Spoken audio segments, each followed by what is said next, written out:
जी, अस्सलामुअलैकुम। तो आज का हमारा lecture importance of the fermentations the environments of earth. Earth की जो इन्वायरमेंट है did not have free oxygen जो है नहीं रखती।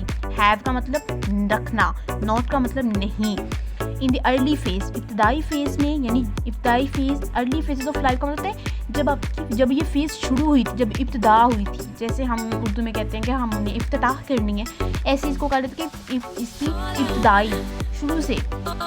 अर्ली ऑर्गेनिज्म, पहले ऑर्गेनिज्म डिस्पायर हुए थे एनारोबिकली एंड गोट एनर्जी करते थे हासिल करते थे एनर्जी फॉर देयर लाइफ, अपनी लाइफ से वो एनर्जी हासिल करते थे। इवन टुडे, आज, some organism including some bacteria, वो ऑर्गेनिज्म जो एनर्जी हासिल करते थे अपनी ही लाइफ से, लेकिन आज के दौर में वो ऑर्गेनिज्म इंक्लूडिंग बैक्टीरिया, सम फंजाई गेट एनर्जी। वो कह रहे हैं आज के दौर में जो है कुछ ऑर्गेनिज्म इंक्लूड्स हैं बैक्टीरिया में, सम फंजाइज में, कुछ फंजाइज में, और गेट एनर्जी को हासिल करते हैं फ्रॉम एनारोबिक रिस्पायरेशन से।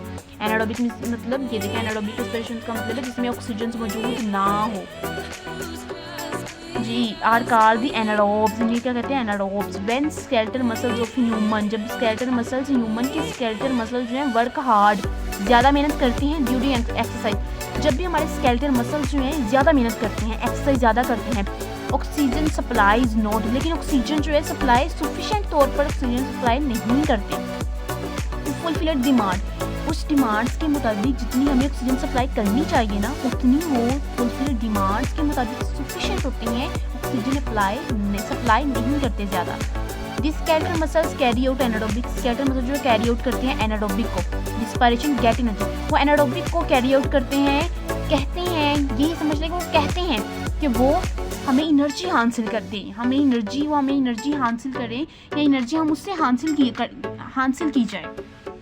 Scientist have used fermentation, scientist जो है कर चुके हैं इस यूज्ड फर्मेंटेशन इन फंजाई में, बैक्टीरियाज में, फॉर मेकिंग यूजफुल प्रोडक्ट, बहुत सी इस्तेमाल शुदा प्रोडक्ट बनाने के लिए, फॉर मेन काइंड, इंसानों के लिए, इंसानियत के लिए।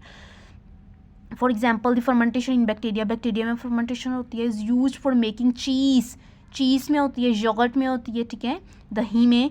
फर्मेंटेशन इज यीस्ट में फर्मेंटेशन उसमें भी होती है जब शराब बनाई जाती है ना, जिस तरह शराब बनाई जाती है, इंशाल्लाह आपको लेक्चर देंगे बायो में कि शराब किस तरह बनाई जाती है, फुल इसका लेक्चर होगा।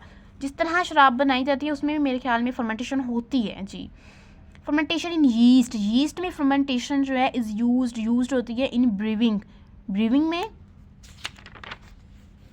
एंड बेकिंग इंडस्ट्री, और बेकिंग इंडस्ट्रीज़ में भी इस्तेमाल होती है। सिमिलरली दी सोया सॉस, जो आप सोया सॉस खाते हैं मज़े से, उसमें भी फर्मेंटेशंस होती है, इज़ मेड थ्रू दी फर्मेंटेशंस, और ये फर्मेंटेशंस के ज़रिए बनती है बाया फंगस के ज़रिए से।